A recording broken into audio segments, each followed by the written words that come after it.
നമസ്കാരം.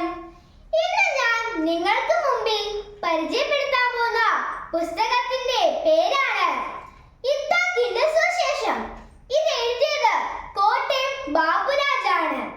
ഇത്താഖ് എന്ന മനുഷ്യന്റെ തമാശ രീതികളാണ് ഈ പുസ്തകത്തിലൂടെ നമുക്ക് മനസ്സിലാക്കാൻ സാധിക്കുന്നത്. ഈ പുസ്തകത്തിൽ ഒരുപാട് അധ്യായങ്ങളുണ്ട്. ഇത്താഖും ഭാര്യയും, ഇത്താഖും വികാരി അച്ഛനും, ഇത്താഖ് അല്പ ഫിറ്റ, ഇത്താഖിന്റെ തീവണ്ടി യാത്ര. ഇതിലൂടെ മനോഹരമായ ഒരു അധ്യായമാണ് ഞാൻ ഇന്നിവിടെ പറയാൻ പോകുന്നത്. ഇത്താഖ് അല്പ ഫിറ്റ. ഇത്താഖ് എപ്പോഴും കള്ളു കുടിച്ച് വീട്ടിൽ വരും. ഭാര്യയുമായി വഴക്കുണ്ടാക്കും. ഇത്താഖ് വരുമ്പോൾ ഭാര്യ റീത്ത കതകിന് കുറ്റിയിടും. ഇത്താഖ് മുട്ടി മുട്ടി വിളിക്കും, വാതിൽ തുറക്ക്. ഒരു ദിവസം ഇത്താഖ് നല്ല ഫിറ്റായിരുന്നു. ഇത്താഖ് ഓടയിൽ വീണു. ഇത്താഖിന്റെ ദേഹത്തെല്ലാം മുറിവുകളായിരുന്നു. ഭാര്യ കണ്ടാൽ ബഹളമുണ്ടാക്കും. ഇത്താഖ് ഭാര്യയോട് ഉറങ്ങുന്നിടം വരെ കാത്തിരുന്നു.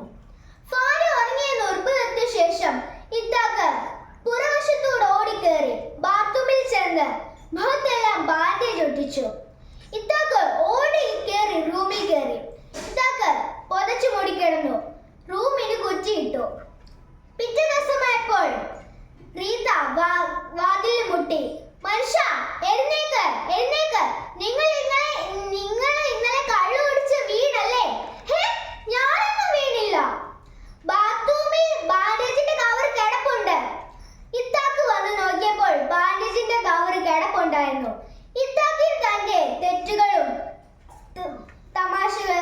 തെറ്റുകൾ മനസ്സിലായി. ഇത്താഖ് ഒരു മണ്ടനാണ്. ഇത്താഖ് കൗശലക്കാരനും തമാശക്കാരനും യുവാവുമാണ്. ഇതാണ് ഈ പുസ്തകത്തിലൂടെ നമുക്ക് മനസ്സിലാക്കാൻ സാധിക്കുന്നത്. ഇത്രയും പറഞ്ഞുകൊണ്ട് നിർത്തുന്നു. നന്ദി, നമസ്കാരം.